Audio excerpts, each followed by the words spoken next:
Attention.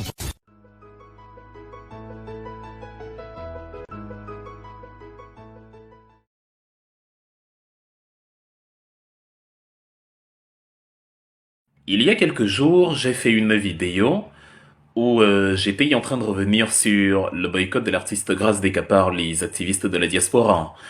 Et devant le dessin animé dans lequel certains se sont plongés à croire qu'il y a des anges d'une part et des démons d'autre part, j'ai précisé que quand on a des problèmes comme les problèmes du Cameroun actuel, il faut plutôt se poser la question de la raison, la cause, la source et les prémices. Qu'est-ce qui a conduit les gens à devenir aussi agressifs, aussi violents? Qu'est-ce qui a radicalisé les individus? Qu'est-ce qui a conduit les activistes ou les Camerounais de manière générale à avoir une attitude frontale contre justement ceux qui soutiennent le régime ou contre le régime lui-même? Ça ne signifie pas que les activistes ou les boycotteurs ont raison. Ça ne signifie pas non plus que le pouvoir ou ses soutiens ont raison de dire que les activistes ou leurs adversaires sont des méchants et des démons. Pas du tout.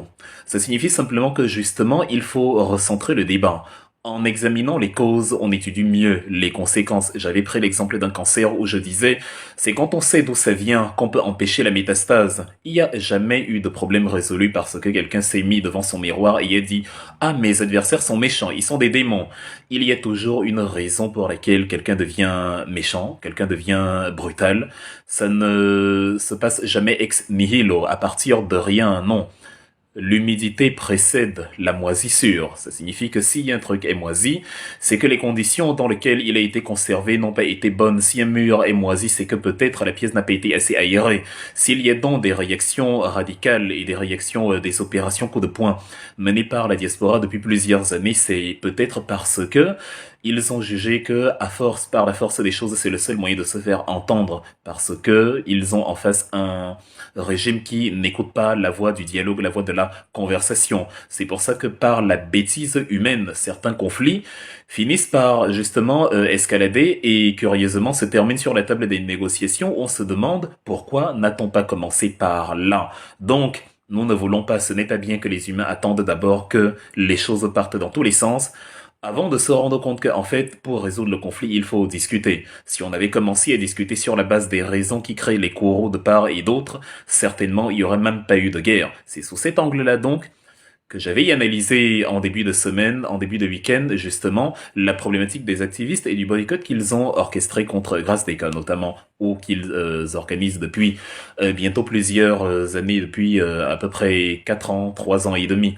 Donc, l'autre problématique se situait sur la diversion orchestrée par, justement, ceux qui prétendent aimer le Cameroun, ou aimer Grace Deka, ou aimer les artistes, ou aimer la patrie plus que d'autres, parce que étant donné, malgré le fait que les revendications ou alors les requêtes étaient claires, étaient précises de ces boycotteurs ou de ces gens qui estiment que les célébrités de notre pays doivent utiliser leur notoriété et leur voix qui portent pour bousculer le gouvernement et l'encourager, en tout cas l'exhorter à construire un Cameroun qui profite à tout le monde plutôt que de se taire alors qu'il voit bien que le régime est en train de priver les Camerounais de liberté, priver les Camerounais d'infrastructures, priver les Camerounais d'à peu près tout. Il y a des gens qui ont estimé que la réponse à ce genre de revendication qui est pourtant logique, c'était de tirer la fibre tribale et d'exacerber un tribalisme déjà latent dans l'esprit des uns et des autres. C'est ça qui incarne justement le misérabilisme de certains Camerounais et d'ailleurs de certaines élites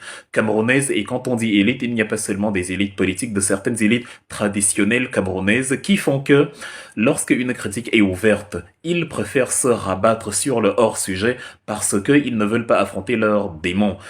Nous avons la problématique justement où, à la suite du boycott, vous avez des grandes figures du peuple Sawa qui se voient Sawa, je ne sais pas les Camerounais après se voir Bamileke, Bolo, Douala, Tupuri avant de se voir Camerounais. Et donc, on a aujourd'hui des gens qui estiment que une personne a été boycottée parce qu'elle est Sawa, une personne a été boycottée à cause de sa tribu, à cause de sa région. Or, il n'en est rien. Et donc, ils s'organisent en clans, en villages. Ils sont littoraliens, ils sont daïdoyens, ils sont doualaïens et que sais-je encore. Et ils inculquent dans l'esprit des gens qu'il y a une communauté, notamment la communauté Bamileke pour ne pas pas la citer. On est dans l'analyse froide. Moi, je ne suis pas Bamileke, mais on n'est pas, on n'a pas vocation en 2022 à tomber encore dans ce type de piège absurde qui a conduit le Rwanda dans le massacre absolu.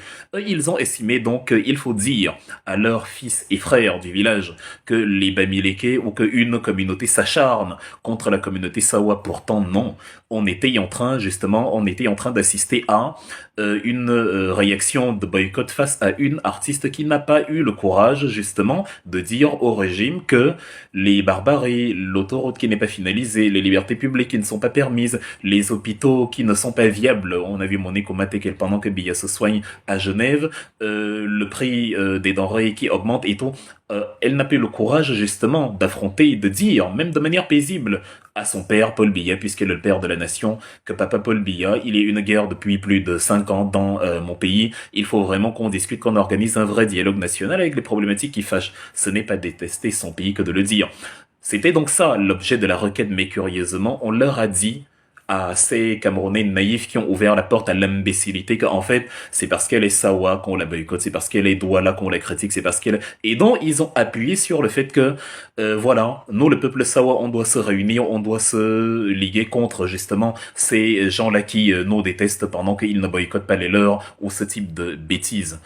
Nous voyons donc aujourd'hui ce qui s'est passé avec la séance de déguerpissement qui a lieu ces derniers jours, notamment pour installer la chaîne hôtelière Marriott.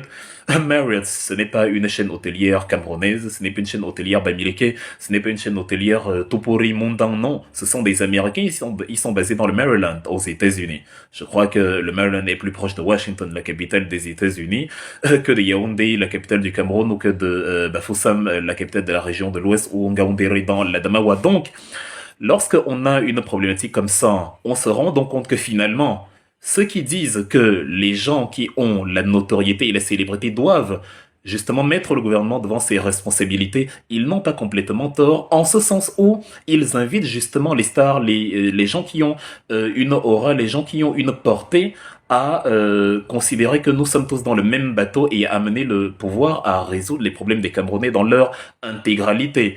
Ce sont donc les Sawa qui ont cru que les Bamileke, qui ont cru que la diaspora, qui ont cru que les activistes étaient leurs ennemis, qui se rendent compte que finalement, comme on le dit depuis le départ, il n'y a que 2 tribus au Cameroun. La clique de malfrats, le gang de bandits, qui n'est pas foutu de construire un échangeur en papier mâché, une sorte d'arcade avec une gravure dessus «J'aime le Cameroun», alors qu'ils ont promis un véritable joyau architectural qui allait désengorger le centre-ville de Yaoundé. Et quand on va vous demander le prix de cette œuvre, vous allez vous rendre compte qu'on est dans la sorcellerie. Donc, il n'y a que 2 tribus au Cameroun. Cette tribu de bandits, là, de brigands, de voyous en cravate que vous appelez ministre, que vous appelez gouvernement, et avec le bandit en chef que vous appelez le président Paul Biya. Et de l'autre, il y a la tribu du peuple. Et dans la tribu du peuple, vous avez les Douala, les Topori, les Mondans, les Bolos et consorts. On est tous dans le même bateau et les activistes aussi, ou la diaspora aussi, ou les membres des partis politiques comme le MRC, comme, en tout cas, ceux qui se disent être de l'opposition et qui, justement, agissent comme des partis d'opposition.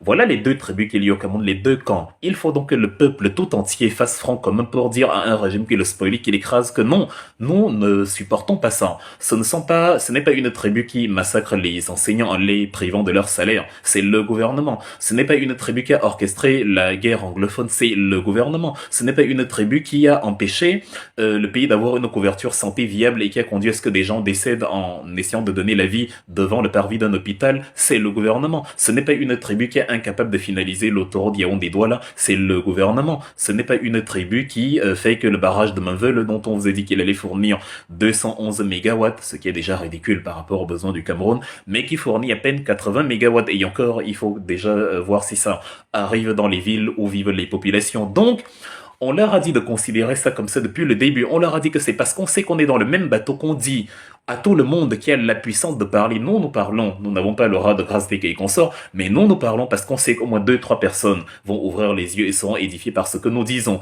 Et donc nous invitons aussi ceux qui ont encore une plus grande puissance de frappe que nous à s'engager, à s'impliquer. C'est le sens du livre que j'ai rédigé. Tu dois t'impliquer, c'est-à-dire quand je sais que j'ai des choses à dire et quand je sais que je peux être écouté par au moins une personne autre que moi-même, évidemment, j'ai le devoir moral de défendre justement mes compatriotes. C'est ça le patriotisme. Ce n'est pas la tribu, ce n'est pas le village qu'on défend. Maintenant, dans la région du littoral, puisqu'ils se disent qu'ils sont littoraliens et que les autres tribus ou les Bamileke ou la diaspora les détestent, on est donc dans le littoral, à Dikolo Bali, une région qu'a fréquenté le prince Rodolphe Douala Mangabel, qu'on a justement assassiné en 1914 avec le soutien et des Allemands et des chefs locaux, il faut le dire. Donc, ce coin-là est en train d'être déguerpi parce que le gouvernement veut construire un hôtel. Les membres du gouvernement, dont le gang de malfrats a fait des arrangements avec des entreprises étrangères, justement où chacun a reçu quelques commissions qui sont entrées dans des poches privées et dont ils s'en foutent de la tradition, ils s'en foutent de la puissance ancestrale, de la puissance cosmogonique de la zone. Ils déguerpissent ceux qui croyaient qu'ils sont autochtones, ceux qui croyaient qu'ils sont chez eux, ceux qui croyaient que c'est une histoire de tribu et qu'ils peuvent dire à d'autres tribus rentrez chez vous, ceux qui pensaient que comme les activistes sont à la solde du MRC et que le président du MRC est un Bamileke, ce sont les Bamileke contre eux, le ministre des cadastres et des affaires foncières et ici, il n'est pas Bamileke.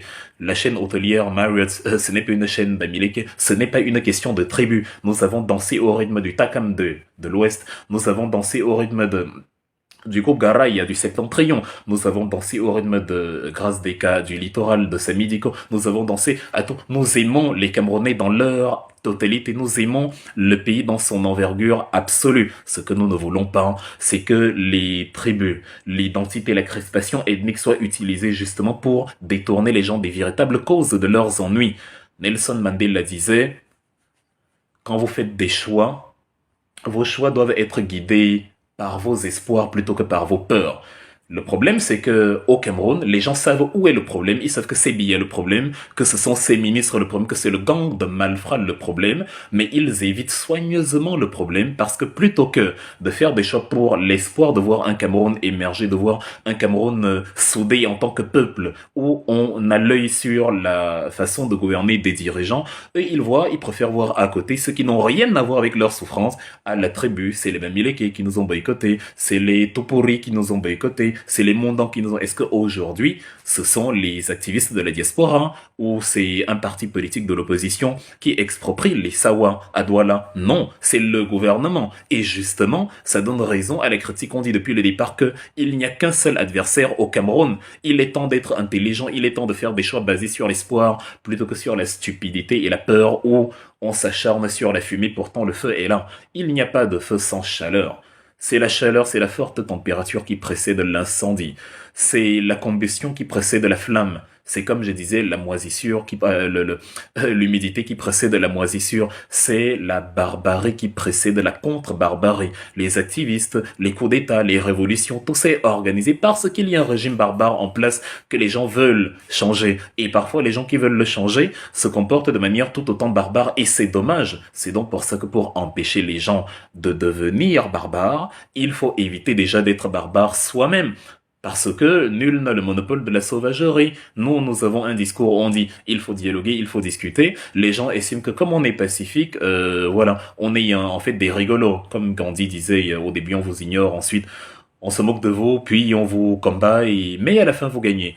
Mais quand nous procédons comme ça sur le long terme en disant on est un parti politique, bah, on va demander au régime de faire si, voici ce que la Constitution prévoit, voici les droits que nous avons. Ils estiment qu'on est des rigolos. Ils ont oublié que les activistes ne sont pas comme nous et que eux, ils aiment les opérations coup de poing. Ils vont de manière frontale et c'est ce que nous observons. Je crois donc que maintenant, chers artistes ou je ne sais quoi, vous avez enfin compris que il n'y a pas de tribu qui tienne ici. On ne va pas commettre la bêtise qui a conduit le Rwanda à la charcuterie humaine en 1994. Il n'y a pas de tribu ici, il n'y a pas d'ethnie ici. Ceux qui ne sont pas Sawa aiment Grâce des Cas plus que les Sawa eux-mêmes, puisque en plus d'aimer Grâce des Cas, ils aiment tous les Camerounais. Ils veulent que Grâce des Cas, qu'ils aiment, porte la voix et l'adresse aux Camerounais, au régime camerounais en disant il faut prendre soin du peuple et porte la voix aux Camerounais et non plus au carcan d'Aido, Sawa. Je n'ai jamais aimé ce type de stupidité. Jeunesse Bamileke, jeunesse du Onkam, jeunesse Sawa, jeunesse d'Aido. Mais qu'est-ce que c'est que ça? C'est justement ce type d'imbécilité qui conduit à ce que, quand il y a un problème, un vrai, on vous enferme dans le carcan identitaire. Avec les Conséquence hors sujet que nous avons aujourd'hui, vous voyez bien que on a un problème d'envergure nationale. Un gouvernement est en train de déguerpir des Camerounais. Personne n'est à l'abri. Ce que le gouvernement fait au Sawa aujourd'hui, il l'a fait au Bamileke hier, il le fera au Mondang demain, il le fera aux Étones la semaine prochaine, et ainsi de suite. Il n'y a pas de tribu au Cameroun. Il y a un peuple contre un gang de malfrats. Répète ça 10 fois dans ta tête et tu atteindras la sagesse politique du Cameroun qui peut nous sortir de nos problèmes. Donc, petit message à nos stars, à nos divas, c'est bien beau les maquillages, c'est bien beau le strass et les paillettes, c'est bien beau l'enfermement identitaire, mais quand on veut résoudre les problèmes de notre pays, on les prend dans leur globalité. Sinon, c'est encore une forme de sorcellerie.